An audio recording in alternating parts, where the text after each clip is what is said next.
Hey folks, James Hoff here. Have you heard of the RERAW 100? With no more than 100 agents, we're focused on action-based accountability. Look, no two agents are alike, and I'm not on a mission to put everyone in the same box. Members of this group benefit from regular accountability to the actions that are determined to best fit their unique personality and brand, allowing you to just be you and to build a successful business around it.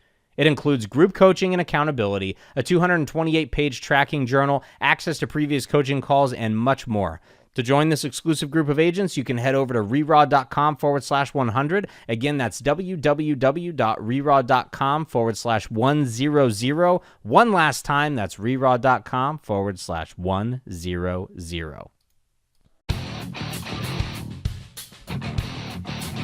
Looking to take you and your real estate business to the next level? You're in the right place. Laying foundations for real estate success? This is the No Fluff, No BS podcast about real estate for real estate agents and other industry professionals looking to up their game. Unfiltered short-form sales meetings, interviews with agents from every walk of life, and ramble sessions about everything real estate. Welcome to a new mindset. You are listening to RERAW. And now, introducing your host, James Hoff. Well, here we are on a Friday afternoon, morning, evening, whenever you're listening to this, tuning into another Ramble session. Welcome, welcome. We have brought the world famous Chris Robertson. What's up, guys? Jeez, I had to think twice about it, but I don't know. Only twice. It's all good. How's everything going, man? Dude, it's going awesome. Yeah? It's going on. I can't complain. Life is good, man. Yeah, life is good. Life, I find out life is best sometimes when you're not talking to other agents because there's just so much. It's just the shit show out there. Sometimes I had an agent call me earlier today, a true story, and I'm in the middle of a transaction right now, and I just came off of like the worst transaction ever. Like do they listen to this podcast?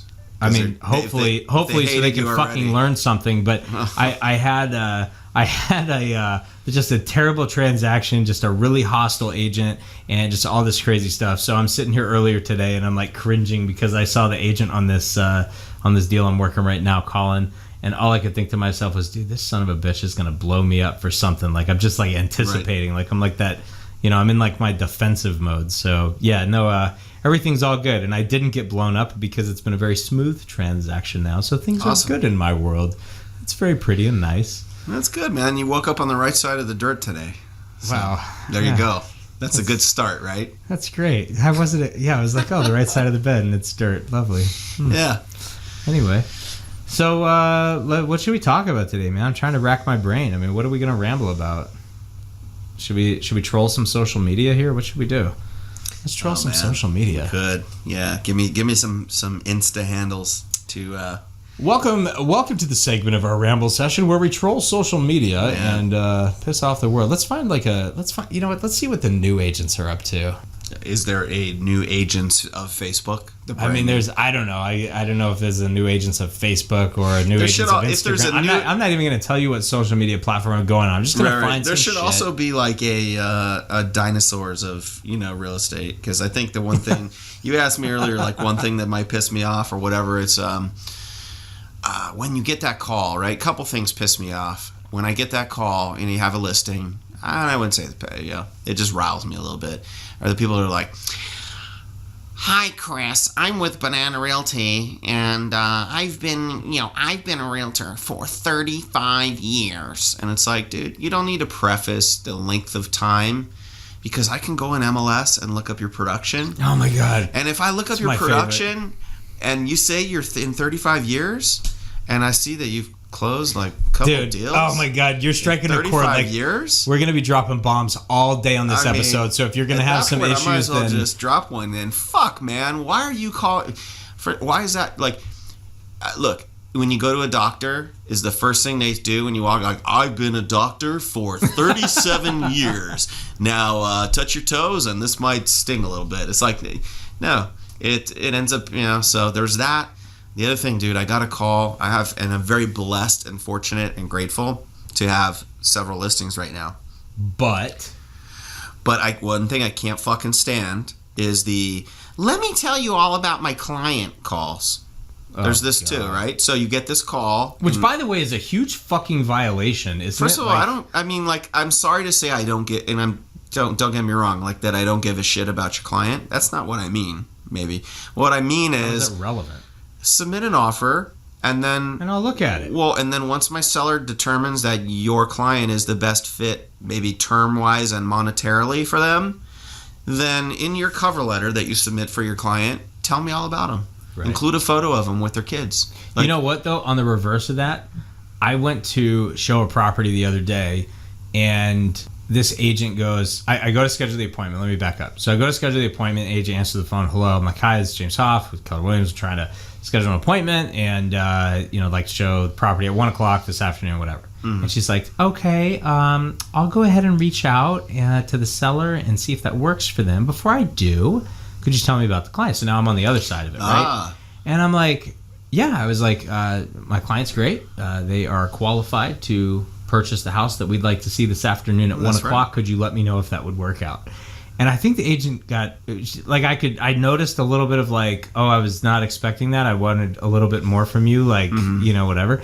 And she's like, okay, is there anything else you can tell me about them? And I was like, yeah, they're ready to go as soon as they find the right property. And I've worked with them before. I can't wait to close another house with them. And the lady was literally like, James, you're kind of dodging my question here, and it's concerning me. And I said, you know what? The reality is I have a qualified buyer that would like to look at the property this afternoon, and their personal life is none of your business. So if you could just let me know, does 1 o'clock work, or should I fuck off and come tomorrow? Dude, oh my God, this dude, you already struck a chord. We're just gonna go dark on this show because it's, yeah, man, the stupidity and the ignorance and by the way, did your fucking seller tell you that you should even be asking those questions? Yeah, no, these are made up questions that the agent just decides like, oh, how can I figure out? Yeah, before. When did this become your deal? It's not your deal. Correct. It's not your deal ever. I'm sure I've talked about this on another session before, but if you're tuning in and listening to this right now and you think that every real estate transaction that you're part of belongs to you, you're out of your fucking mind. Well, at the very most, yeah, I mean, it's too much exposure. And frankly, who the fuck has the time? Like, I want to hear, put it in an email, text it, whatever, send me your cover letter. And again, I'm not trying to come off as like an egocentric dickhead, and maybe I am. No, it's just natural for you. That's just kind of how I roll. Whatever, man. Peace out. Mic drop. Boom. No, but it's like, yeah, that just doesn't. I mean, look, we can have an agent-to-agent conversation. It just doesn't matter.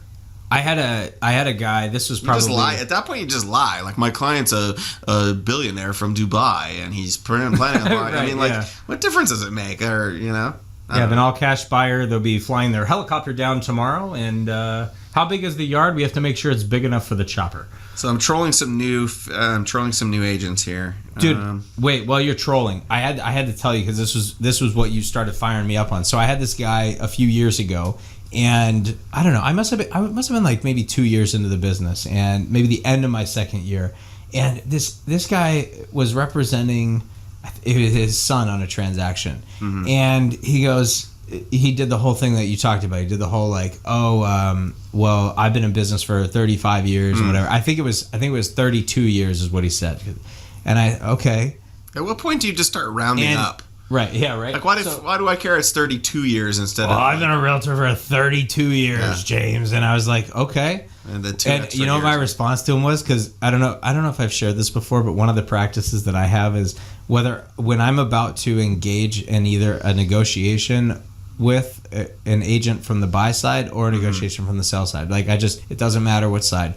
I always look up the realtor. So if you submit an offer, I look up the realtor, I check out the production. Yeah. And I don't check out the production because I set some sort of expectation that like, oh, if you don't do a lot, then like you're a shitty agent. Right. I look up the production so really because it sets my like expectation level lower or higher based on the volume of business you've done, going, okay, this agent should know what they're doing, or you know what, all right, it's their third deal, they could still very well be a good agent, right. but there might be a little hand holding, or there may be a couple things that are surprising to them, depending on. Or you can recruit them to your team. Or I can recruit them to my team. That's right. So this fucking guy goes, well, I've been in business for 32 years.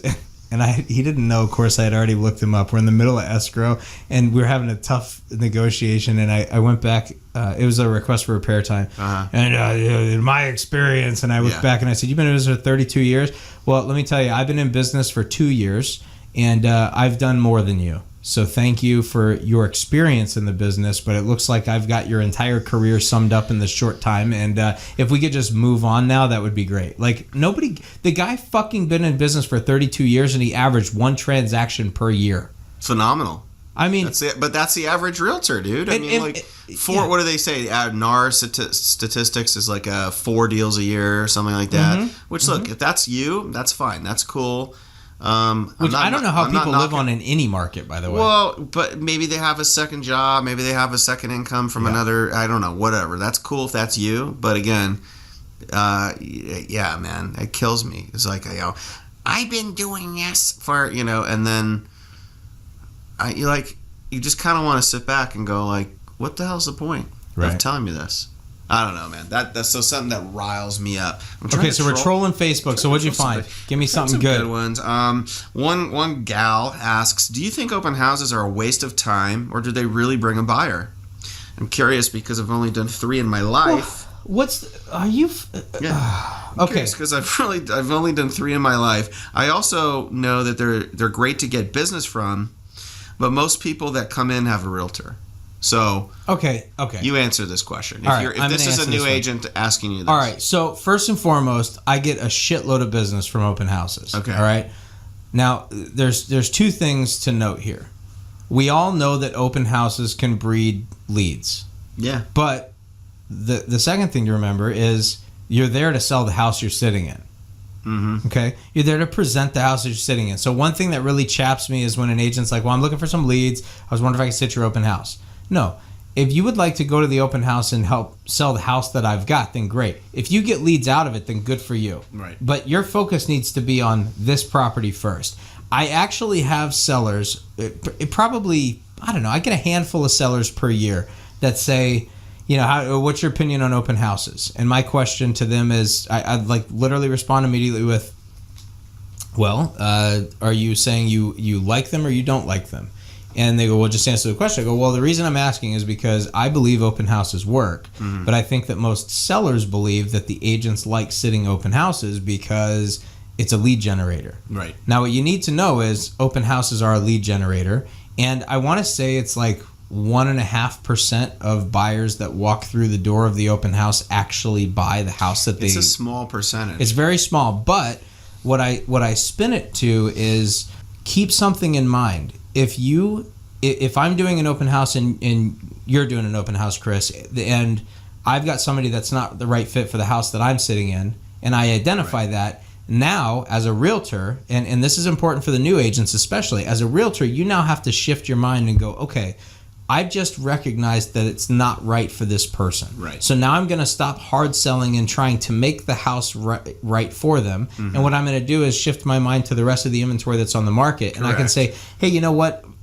It sounds like this house isn't going to work. I always ask, what do you love? What do you hate about the house? Is there anything about this house that doesn't work for you? We need an extra bedroom. All right, cool. We don't want to fucking build, $50,000 room and extend the house, whatever. Okay, great. Well, you know what? Chris is actually down the street right now at Sample Street or Banana Street. I know it's your favorite road.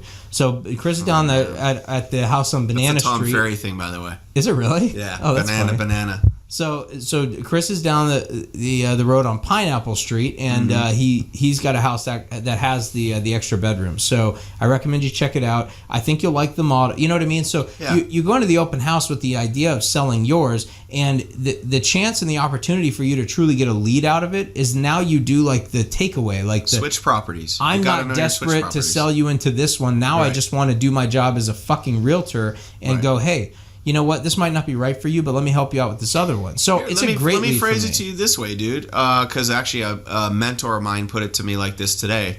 Let's say you're a jeweler and you've got one. You have one. I'm piece. not a jeweler. Okay, dude. You got one piece of jewelry. Yeah. and someone walks in and goes, oh, that's a jewelry store. Okay, cool. What you got? I have a 25 carat ring, and it's oh shit, that's crazy. What's the cost on that thing? $500,000. Okay, well, I'm not really in the market to get pay $500,000 for a 25 carat ring. What does that person do? All right, fuck off. See you later then. That's because that's all I have. Meaning, so instead of going like, oh, well, if the 25 carat ring's not going to work for you, we have this 2 carat, 1 carat, half a carat, whatever it is. It's basically identifying needs. What the point was of this mentor and I talking was like identifying people's needs. Do you need a downstairs bedroom?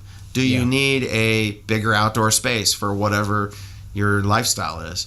And then having gone, and this is especially big for new agents, is go on preview. Find out what properties are, and even if you're, like I say, physically go and see them and take notes. This is what other brokerages are doing now. I won't mention them, but go on preview, man, because you need to know the switch properties so that when a client says, hey man, I was just over at James Hoff's like really terrible open house and he had this like lousy Subway sandwich, cut into like thirds or whatever. Kidding. You have a switch property, like, okay, well, I cut it into quarters, by the way. Yeah, it's actually probably a better idea. But so anyway, to that new agent that's asking that question, is like, she's kind of speaking out of both sides of her mouth. She's asking like, well, do you think open houses really work? And then also saying, in my view, they've worked for this and that. So where I find, look, who loves doing open houses? Do you love it? I actually don't mind it. Okay. I won't say that I love. I don't like doing the mega, like making a big event out of it, open houses, because I hate setting up the events. But I actually don't mind the open houses. But I always have other work that I bring with me. Okay. So if it's a slow, shitty day, then it doesn't matter. So one of the it's quiet time for me. one of the I'm not going to say his name, but one of the guys in my area, okay, who claims to be an area specialist, who would never be listening to your podcast anyway. I went into an open house about 3 years ago. Pulled up, walked in. He was eating a Subway sandwich, literally. Nice. And he had his laptop out. And we caught him like mid-sandwich. You know what I mean? Like he was like chomping and like... And my wife and I walk in, and this place is like up the street. See, it's open. Yeah. I'm like, okay, I want to see what they, like, I'm a snoopy neighbor, I'm a nosy neighbor. I want to see what they've done. Absolutely.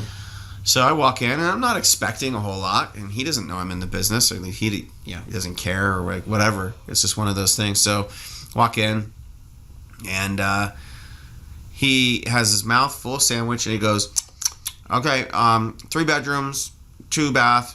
And look around, chewing, and backyard, points to the backyard.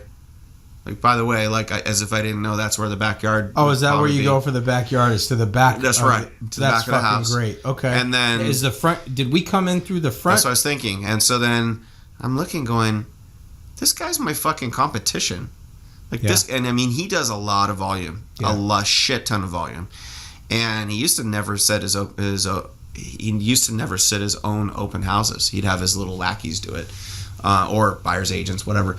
But they happened to catch him on a day where he was there, and so we go upstairs. We're looking around. My wife and I come downstairs. Now again, he has no idea I'm in the business. Right. Doesn't know shit about me. Doesn't have a sign-in sheet. Doesn't have any way. Didn't ask me to sign in, which that's cool. Whatever. So I was kind of thinking like, okay, is this guy doing this out of obligation or seller obligation? Like, did he tell them he promised them to do an open house? Yeah, does the seller know this is how he represents the house? I mean, I could have been the seller's best friend for all he knew. So then we get ready to leave, and I'm like, okay, and thanks. And he walks over. Fortunately he had finished chewing a sandwich, and walks over, hands me a flyer. I said, hey, question for you, person. Yeah. If I were to want to place an offer on this, because trying to figure out like what the hell's the deal here, I'm like, if I were to want to place an offer on this place, how do I do that? And he hands me a flyer, and he goes, the number's on the flyer. Shut up. Seriously, dead serious, dude. My wife was there with me, and I'm like, seriously? He said, yeah, the number's right there on the flyer. I'm like, Okay, thanks. We took off and got in the car, and my wife goes, dude, that's your competition. That's your fucking competition. This person that has signs. Why do people settle for this shit, though? Dude, I mean, this person has signs all over town that lead to nowhere. I mean, and we'll leave it at that. But see, people unfortunately they see enough signs in the ground and they just go, they must be really good, and they're not going to sit there and babysit their open houses because they just expect the agents working. I will tell you this: sometimes people will come into open house and they'll catch me reading a book. They'll do whatever, but here's the thing, and this is my... You mean porn on the computer? Porn on the computer, for sure. Let's not lie to your audience. No, I usually zip up before they come in, but anyway, so the point is, I don't have a problem with people that want to do work on their computer, that want to read a book or that whatever. An open house is like a few hours, Yeah. Why don't you eat your fucking sandwich before you get there or afterwards? And or if you're providing sandwiches, like which he wasn't, by the way, this was not because if you're providing sandwiches, then I mean, maybe I'll forgive you a little more if like there's a bunch of sandwiches that's there. What I'm You've saying. got music on. Say. Yeah, I'll give you a break, but fucking, you could also just wait. Like, how difficult is it for an adult to just wait a couple hours, right? So let's go back to the question though. So our open house is good, yes. Now, I don't think it's fair for you to judge whether an open house is productive based on 1 or 2 or even 3 sittings. And the reason is because there are times of year, and it's the luck of the draw, by the way. Like, everyone goes, oh, should you sit on a holiday? Should you not? Some holidays that I've sat are like freaking gold, and you'll get 100 people through. And then literally the same holiday in the next year, it's just absolute dog shit. Right. And it just depends. Some's the area, some's the day, some's the market.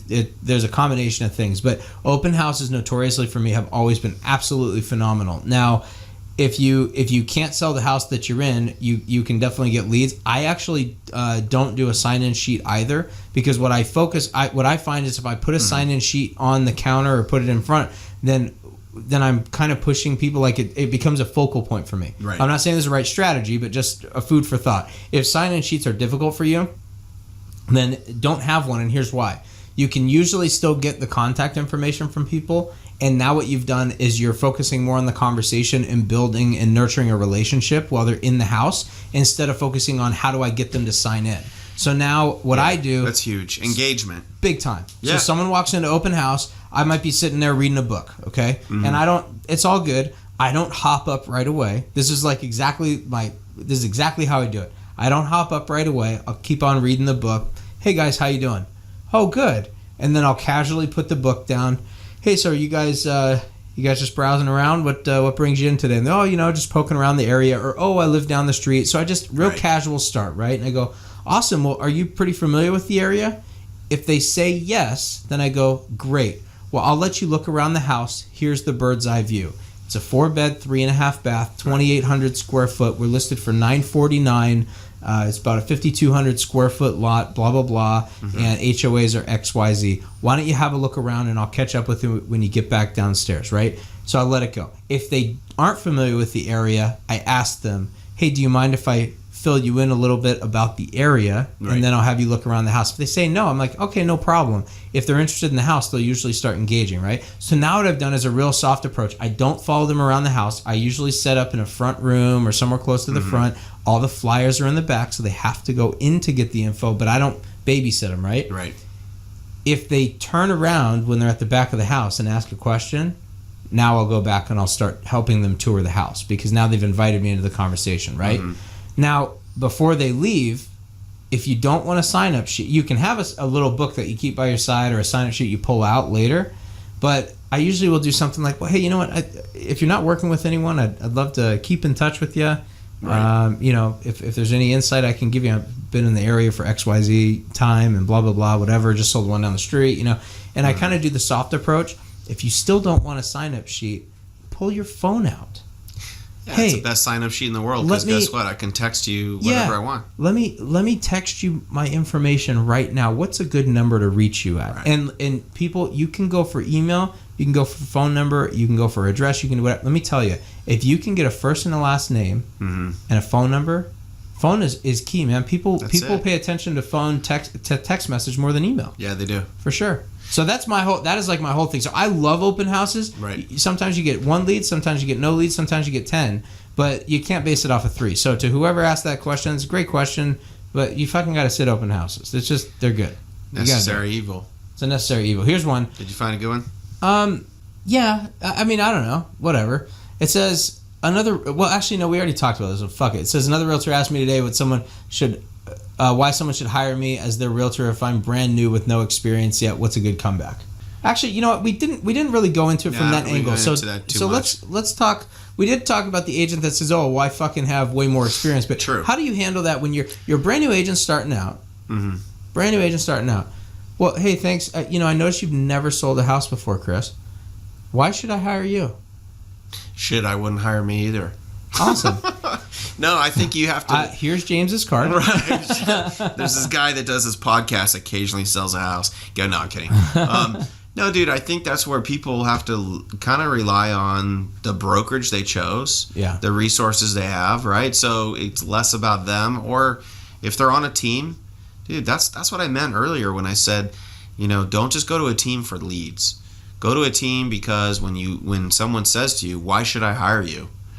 You can say, well, look, there's people on my team that have done 3 deals. And, they go out and talk to people like, well, why should I hire you? Well, because we've sold hundreds of homes, right? My team has sold, and they refer to me as a partner. You know what I mean? Yep. That's a tough question because it's really specific to the person. But there's actually another agent in my office that asked me that same question. Like, dude, I finally figured it out. I'm like, okay. He's like, when people ask me, like, why should I hire you? You don't have a lot of sales. He's like, well, I finally just tell him, like, well, I'll be the best agent for you because you're my only client. Absolutely. In fact, that's actually a really, really good response. I have no other time in the world right now than to deal with just your transaction. By the way, the other thing I would add to that, Chris, is that I think a lot of times people feel like they should be apologetic for their greenness, like, hey, we'll learn somewhere. And a lot of times, people do the whole there's an approach that's like, fake it till you make it. Right. I think we live in this world that is really overly promoting the fake it till you make it. Mm-hmm. And I think that from a mental perspective, you need to think and act like the person that you see yourself as in 5 or 10 years, or that successful person that you are going to be. Right. But there's actually a lot of validity when you call out your greenness and your newness to the business and say, you know what, that's a great question. And the first thing is, to your point, hey, you'll actually be my only client, so I'm going to give you my undivided attention. I'm going to be on the phones. I'm going to be doing all these things for you, right? But then you can also say, one of the things I really pride myself in is acknowledging that I don't know everything. And I'm well aware that I'm brand new to the business, but I don't look at that as a shortcoming, because what you actually gain is access to every single person that I surround myself with. So one of the absolute best responses I've ever given to this that got me 2 listings early in my career, like my very first year, is I just flat out told them, I said, listen, I know I'm brand new, and I promise you I will never tell you the answer to a question that I don't know the answer to. Right. But I always 100% of the time know exactly who to go to get the answer. I know who knows the answer. Mm-hmm. And that actually has become very, very fruitful for me, even in my 6 years of experience, because we still don't all know the answer. And I think sometimes people are afraid to say, I don't really know. My response is like, yeah, that's a great question. Let me get an answer for you. So I think acknowledging the newness and just kind of like owning that and like sitting in that moment. It's like I tell people, like, they go, how did you know that, like, my wife and I, if you listen to episode 0, we've known each other since we were kids, and people go, well, how did you know, like, on the on your last first date, like, how did you know, like, she was the one? And I was like, when it was is like that silence. We went out to dinner, and we spent like 4 hours at this restaurant, appetizers on the rooftop, whatever. And it was silent the whole time. No, yeah, she was talking to some other dude. It was really weird. No, it was the moments of silence where you feel like this urge to constantly fill the gap with someone you're uncomfortable with, is that silence that I wasn't uncomfortable in, and I felt okay. So that's when I felt like I knew. And I know this is maybe a weird connection, but in the real estate world, I kind of feel like, you know, oftentimes the newness is like that awkward silence, and it doesn't have to be. Like, just own it. Just like accept that that's there and get comfortable with that, and then it doesn't feel as awkward. Because P.S., you're new in this industry for like at least a couple fucking years. Yeah, I mean, look, at least. That's the thing. As long as you set the right expectation with people and let them know from the beginning, they, like you said, I may not know all the answers, but I know how to get those answers, and I know who to go to.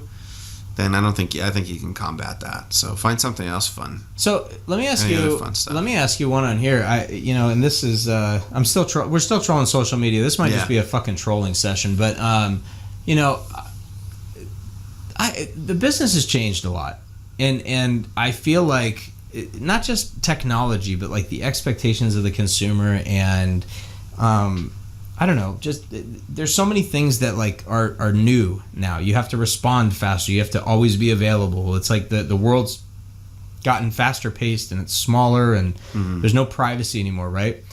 But I feel like there's some of the, and this is just my opinion, so you can answer how you want, but like, how do you feel about these agents that, you know, they make the quirky sign and they have their client hold it and take the picture when they close, and then do the, or like the I don't know, man. I guess that's the best example I can give right now, but I feel like there's part of the business that's still stuck in this like archaic, like am I crazy? Like, and by the way, some of these guys are really good. I'm fucking crazy, I know, but like no, but I understand that some agents out there are doing great with this kind of stuff, but how do you feel about these agents that are like, hey, check it out, like here's a picture of the latest sucker, and like, you know what, that's actually funny you bring that up, because my team and I have been talking, you mentioned this earlier, and it's like, try not to talk too much about it, because then it's paralysis by analysis, right? It's like you can't overanalyze it. But what we're going to start doing is video testimonials, and I've seen some teams that are heavy hitters doing this. A lot of kind of mastermind teams I'm working with, and why I feel that's huge is because YouTube. I mean, look, what do most people want to do nowadays is like they pull up YouTube or they pull up Facebook and they go right to the video section, and they want to, like, people. I'm sorry, but people are getting lazier. The world's getting faster. Devices are getting smarter. And people are getting kind of stupider or lazier, maybe not stupider, but it's like, you know what I mean? So stupider a word, or are you stupid? Yeah, that's why I did that intentionally. Dude. But you made me sit here and think. You went, holy shit! Oh shit! You're googling that shit right now. Yeah. No, but so video testimonial, like, because look, who wants to be the guy that's holding the sold sign, right? It's like, I don't know. If I ever did that, like in the past, I had one where they're like, "Are you going to take a picture of us with our sold sign?" And I'm guilty of it. I've done it. No, I get. It's kind of shameless promotion. But then I had another one. It's like, okay, they're like, hey, I gave them a bottle of champagne, and they bought a house. They always wanted a pool. They're both the daughters are in swimming, like professional. I don't know what the hell, swimmers. Is this a thing? But anyway, so they wanted a house with a pool. So I gave them a bottle of champagne, and I have their picture of them like jumping in a pool with the champagne. So anyway, that's fun. I mean, whatever. But so it worked, and it went on their social media, and everyone went, "Oh, that's cool!" Like, and their thing was finally got a house with a pool, right? So instead of like the drab, like, oh, so let's hold the sold sign, and last minute kind of planning. So you've done like a new interpretation of it. Like there's just, I don't know, there's some things that seem to still be kind of like stuck in the past, I guess, if you will. Yeah. Like I don't know.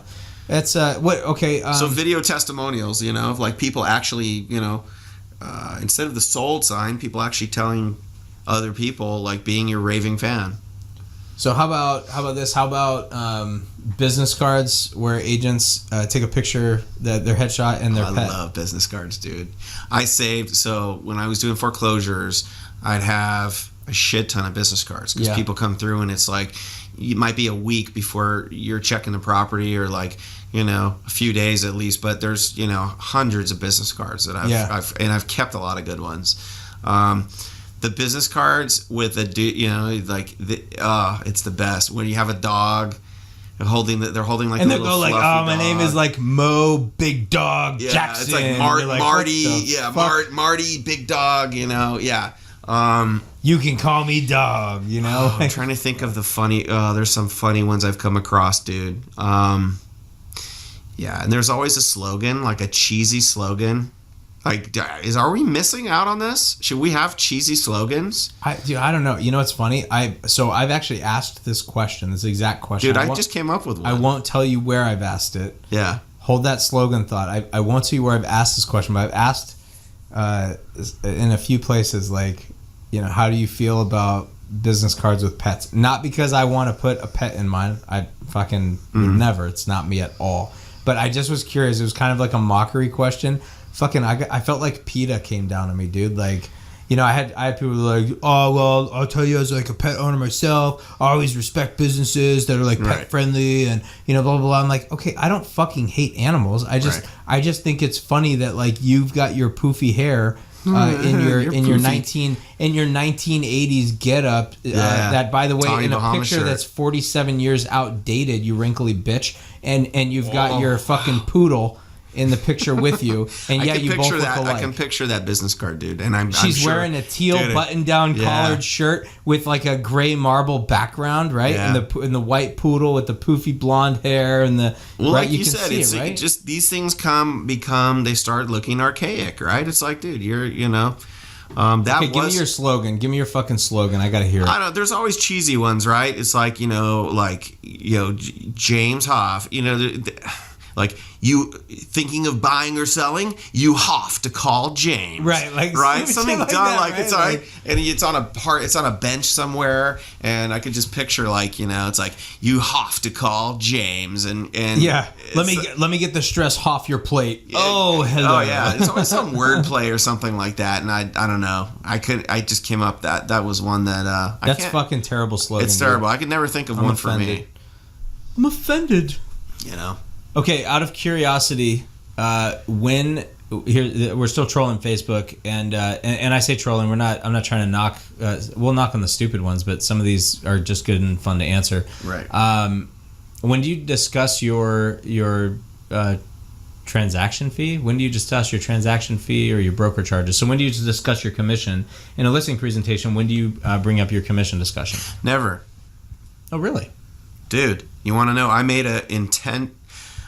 an intentional decision. When you say bring up, it always gets. Well, I wouldn't say it always gets brought up. My commission is hard. It's hard coded in zip forms. Mm-hmm. Form. Dude, it's there. It's in the blue lettering, right? So when does commission come up? I wouldn't say avoid, but it's one of those things where if commission comes up, I find that people on my team and any other like people I've talked to, they are so quick to discount themselves. Absolutely. And I kind of finally went, if I just put this hard coded, I would challenge your listeners. This will be a challenge.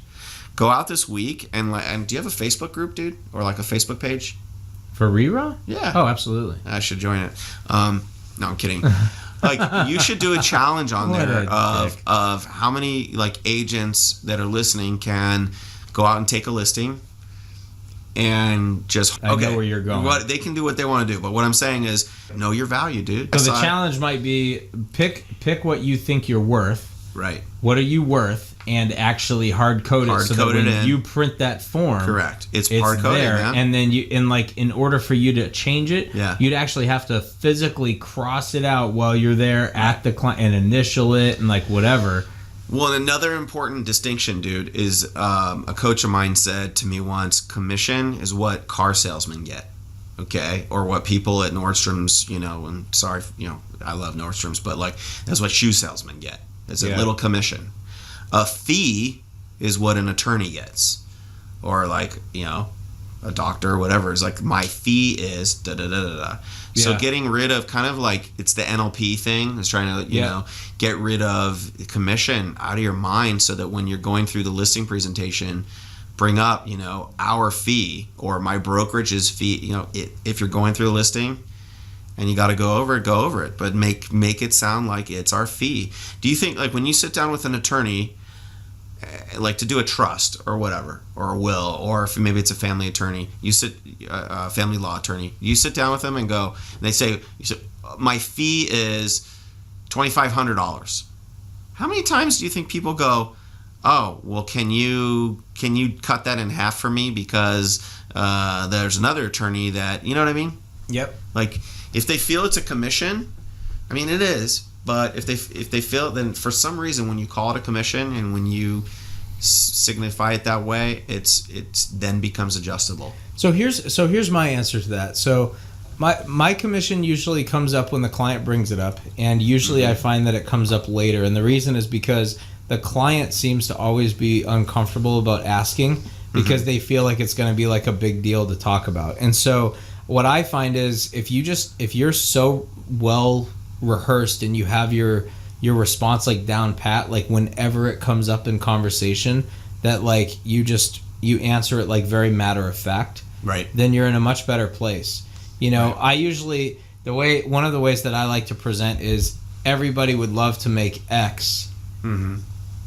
I usually charge Y, and if I double end the deal, I would help you out by giving you Z. You know, and whatever. So I kind of have my little thing in line that I do, and it's just kind of there, right? But if you kind of hesitate, you know, if you're not assertive about where you are with it, then yeah, like of course people are going to be like, oh, this motherfucker is probably flexible. I'm going to jam you, man. Now 4%. The other side of that is, and some of this, by the way, it's a good question, but some of it's also a preference thing. Like, you know, I don't think that you should go in and be like, yeah. So just so you know, here's what I charge, and right. So I'd like to tell you a little bit about me. No, what I think you should do, if I had to pick as a regular rule of thumb, you first need to present your value, and then Thank you. That's what I was just about to say. And then show what you charge for that value. Correct. But here's the big thing, and this, I guess this might transition the conversation a little, but a big problem we're experiencing in the business now is everybody bitching and moaning about these, you know, quote unquote discount brokerages. Mm-hmm. I don't think that anybody is discounting any service at all, right? Like some retailers sell certain products for less because of a variety of things. Maybe they negotiated a bigger discount when they bought it, so they can sell it for less. Maybe they are willing to make less of a margin because they've got a volume play. Maybe you as a realtor aren't providing full service, and because of that you don't have to charge as much.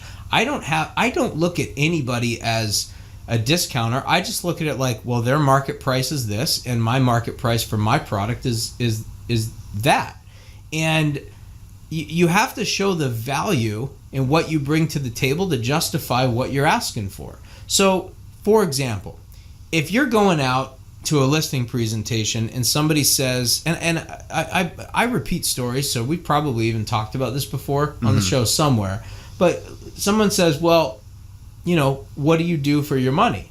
Well, a beautiful property description, fucking, photography, and then we do brochure, and I'm gonna fucking social media, that's totally for sure, and I'm gonna upload this on the MLS, and MLS is unbelievable. I had international exposure. I get you on thousands of websites all over the world. Oh, yeah. And what I think to myself is okay, that's nice, except the photography. First of all, the photography. If you're, that's a tangent. Yeah, that's a tangent. But if photography is something that you're doing on your iPhone, then you're an asshole. And but if photography is like, what you should be doing is writing a check for it. Mm-hmm. Okay, so nice job doing that work. Good job, everybody. You wrote a check. Okay, now what? Like, that took 32 seconds. So now, what's the next thing? You got to load it on the MLS. Okay, fine. That might take you a little bit of time, but that's part of your fucking job. Now, I'm gonna have you exposed on thousands of sites all over the world. Yes. Would you like to know how that worked out? Because when you went to submit the MLS, you clicked submit. Right. And then the MLS was like, oh, look at all these sites that we syndicate with, right. And they shove it out there. The problem is real estate agents go into their listing presentation and they can't speak with confidence about the commission they're charging because they don't fucking do anything for it. That's right. So if you say, well, I rely on a lot of automation, I have a lot of systems in place, but here are the manual things that I do on top of all the automation that everybody does, by the way. I sync more competition, not by calling them out by name. I sync more competition by highlighting to the seller what is automated and what is not. Because I'll give them my list of, here's all the shit that I do, but I'll literally divide that list and go, oh, and just so you know, this is automated. Every single agent is going to do this. Right. Here's my unique differentiators that I provide. Yeah. I provide Matterport, the 3D photography. So I don't just do photography, I do 3D virtual tours. Every single one's not negotiable. I buy your domain so that I own your property online. Like you have a customized just for you website. Yeah, there's a lot of like, easy up websites if you want, right? But what are you customizing? Then there's a slew of other things. I cold call not just to buyers. I cold call to agents. I cold call. I reverse prospect. I like you look for other things that are not tied to the automated process of putting it in the listing, and that ends up being a differentiator. So show your value first. Yeah. Then you can actually not feel like an asshole when you tell someone you charge what you do. Because now you've explained to them how you work for it, and it's not just because you clicked 5 buttons, wrote 2 checks, and put a sign in the fucking ground.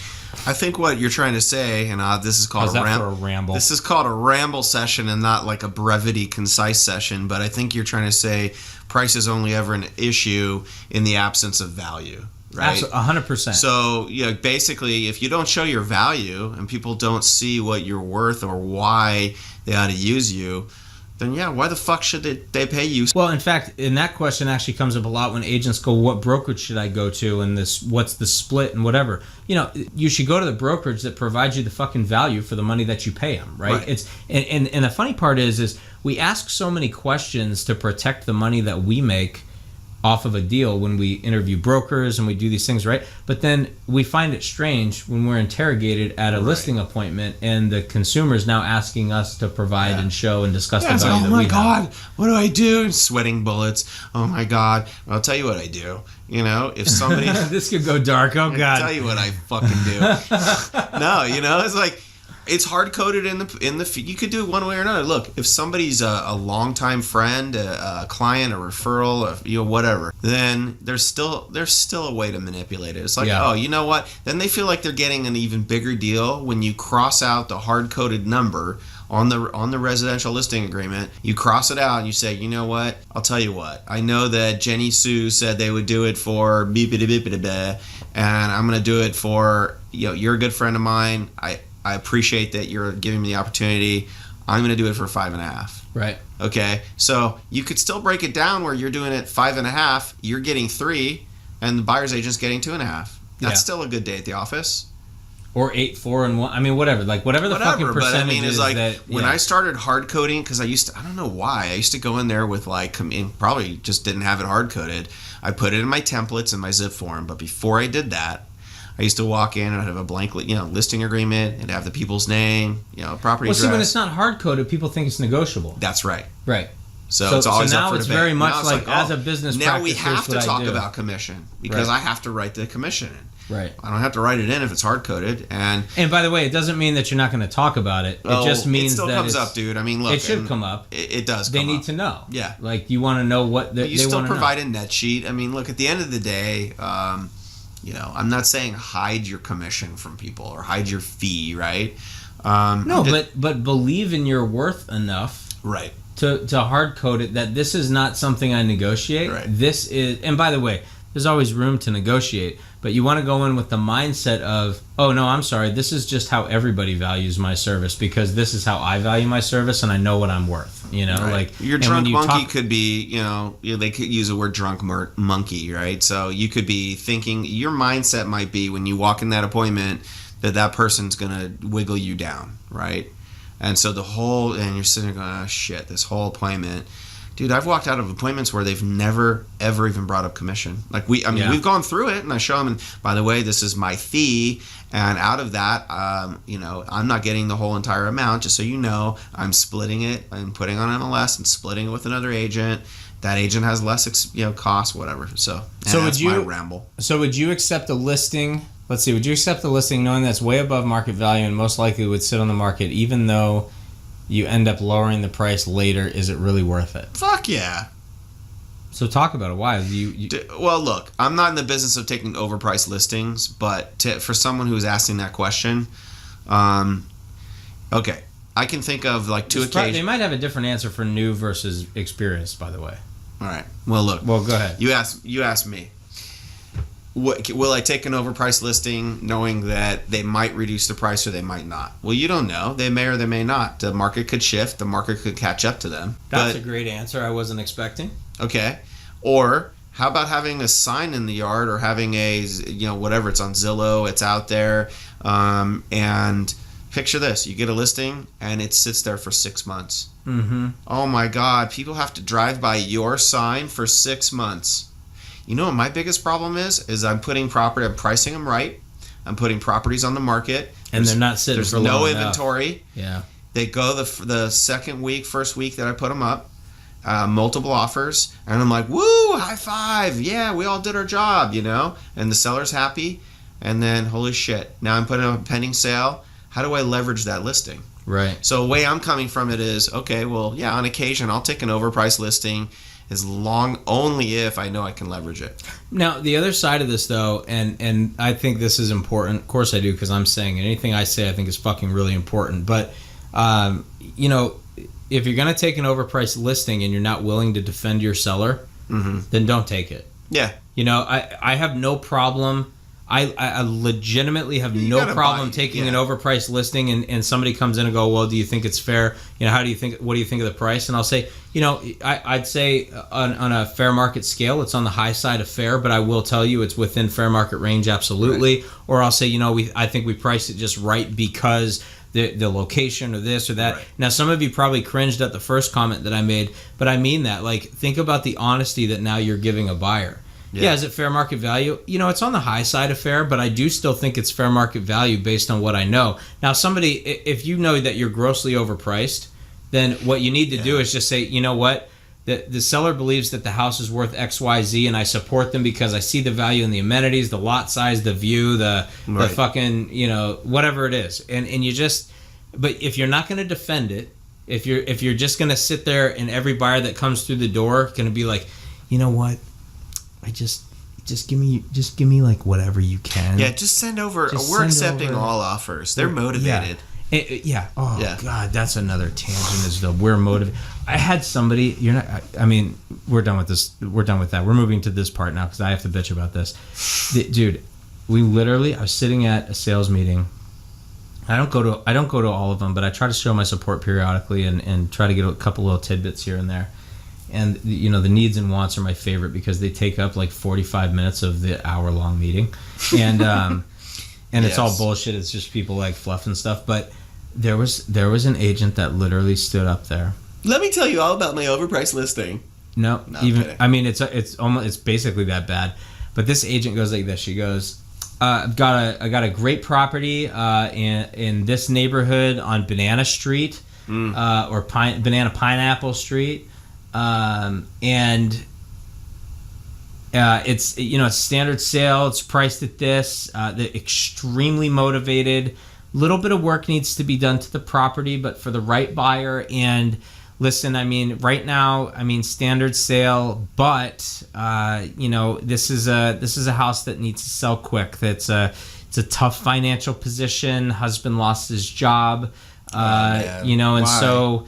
They are definitely motivated. And I just wanted to go up there and kill this person because I can't believe. Turn off the mic, That's where you want to be like, sit down. You just gave away your seller's card, all their cards, dude. Yeah, and P.S., you might know that it's like the worst position ever for them, but shut the fuck up. Right. You're telling all of your It's colleagues, a great house. Yeah. It needs a little TLC, which would be perfect for someone who'd like to add their own personal touch. And here's when it comes to market. And shut the fuck up. Yeah. I had another person that I knew that, thank God I was not even close to attached to this. I just know of it. So please, I'm not guilty by association here. But I knew someone else that had gotten a deal into escrow. Mm-hmm.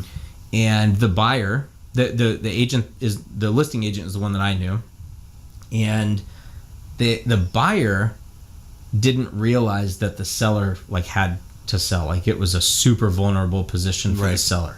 Agent did a great job, did not disclose that because they fucking shouldn't. Actually, they didn't do a great job. They did a fucking job and they didn't disclose it, right? So it's not a distress sale, nothing, right? Get through 2 weeks, buyer submits request for repairs. Agent goes, no, absolutely not. They're not doing any. There's $10,000 worth of stuff in here. House is over $1 million, whatever. Right. Not a huge deal.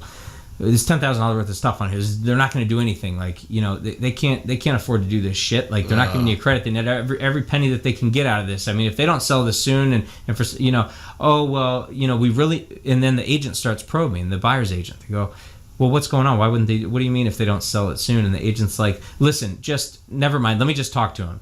Goes back to the seller, and because obviously had spoken out of turn, goes back to the seller. What do you want to do? Seller's response was, I don't fucking care because the alternative is a short sale, right? And then we're fucked, right? So agent thought they were being defensive for the right reasons, right.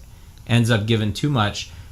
Now buyer's agent's a little suspicious, right? All of a sudden, seller's willing to do everything.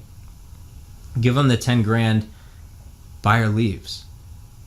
Buyer comes back 2 months later when it's listed again as a short sale. Ooh. See, if you're not careful and you let that cat out of the bag, and it's easy to do, by the way. I legitimately have to think about it because we do know privileged information.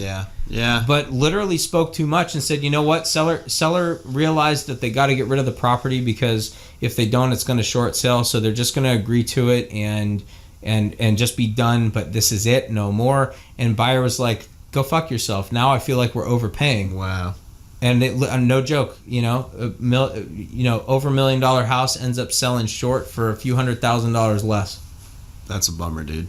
I mean, for them, yeah, it's really shitty. Great for the buyer. Instant equity position right there. It's lovely. Yeah, but that's the whole thing. That's where it gets dangerous. Hey, I'm going to end with this.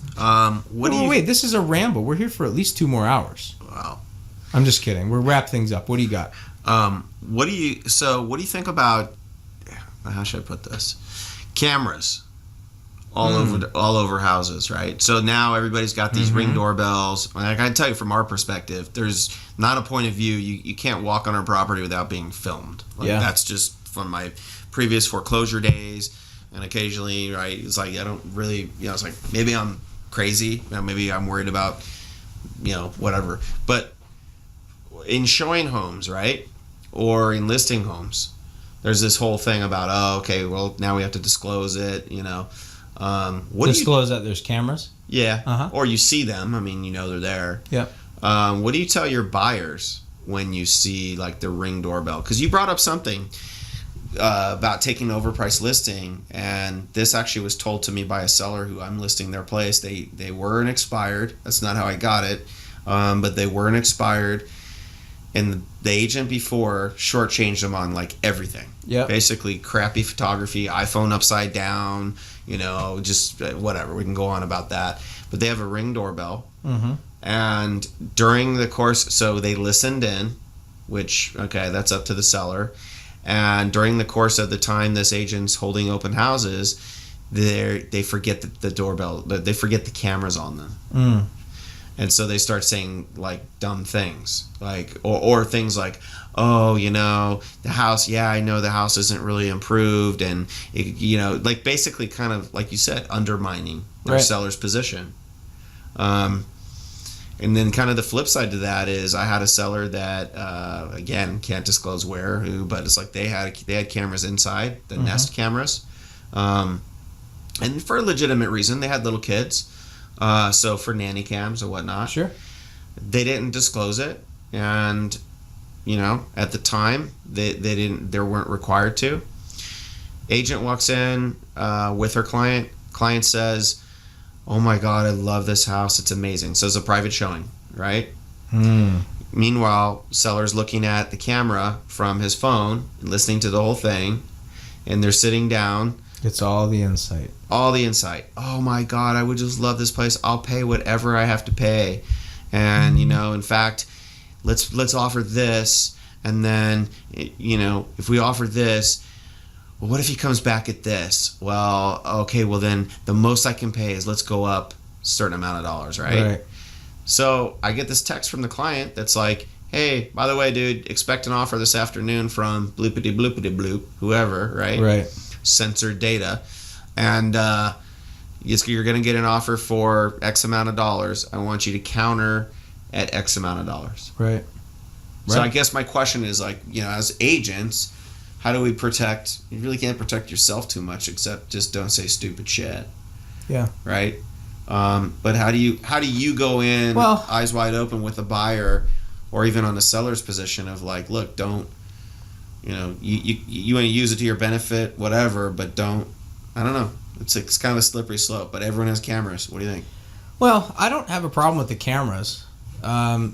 First and foremost, there's a couple of times, which I won't dig deep into it right now, but there's a couple of times where I've kind of caught myself, not with a client, but just, I mean, in life in general, where you're like you ever have those moments where you're talking about someone and then all of a sudden that person like taps you on the shoulder and you're like, oh fuck, I'm glad I wasn't saying anything too bad about you, you know? Like, so, you know, if there's a lesson to be learned, it's always, you know, always approach your life in general, in business and personally, that as if you're on camera and as if the world can hear you. And then you don't, you know, and then if you say something really shitty, as long as you believed it and you don't really care what the world knows, then who cares, right? But, you know, I always tell my clients when they're going into a property, I say, hey, listen, and to my own admission, I say this more when I know the seller's going to be there or the other agent's going to be there or it's an open house or whatever. I'll say, hey, listen, let's do this. Let's go through the house, ask whatever questions you want, but let's not ask it. Let's not like go into detail about anything. Like if you love the house or hate the house, let's talk about it afterwards out here around the corner, you know, under the tree where no one can see, whatever, right? House with cameras, if I see it, I'll point it out. I think the agent over time, newer agents may not be used to it as much because they just don't know what the fuck they're doing anyway. But if you get used to looking for that stuff, and especially in a certain price point of houses, you start seeing that a little more frequently. And as soon as you see it, you need to point it out and say, hey, just FYI, you know, while we're looking through today, just keep in mind, I don't know if these cameras are on.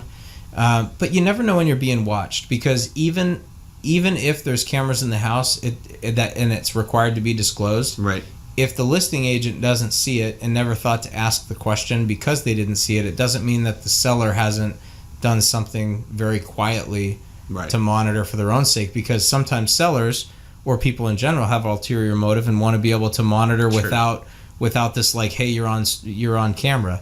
I'll tell you a quick story. I had been sitting somebody else's open house. I think it was it was either my first or second year in business. I was sitting somebody else's open house at the time. I didn't have a listing of my own, and I went in. It's vacant property, beautiful, on a golf course, amazing house, beautifully updated. They had just put some money into it, whatever. Had a few people come in. It wasn't like the craziest day ever. Probably got a couple people an hour, which it's not terrible. I figure if I can get, you know, a couple people an hour, it's great. And this one guy came in and shooting the breeze for a little bit about the community. Let me tell you about the house, and you know, and then he starts probing. And the guy's like, "Can you tell me a little bit more about the association? Why are there 2 HOAs here? Tell me a little bit about what you think of the community as a whole. It's gated. Like, what's the, you know, what do you think of it? You know, tell me about like the upgrades. Do you know this? Do you know that? Like, tell me about this or that. Do they get golf balls in the back? Like, fucking grilled me, right? Wow. Okay.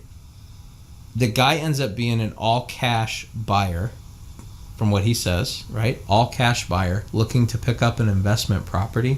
This is like his pitch, and I'm like drooling from the mouth, right? Like, I'm sitting there going, this is fucking perfect. I'm gonna sell this son of a bitch's house. This is unbelievable. Right. Yeah, he was the owner.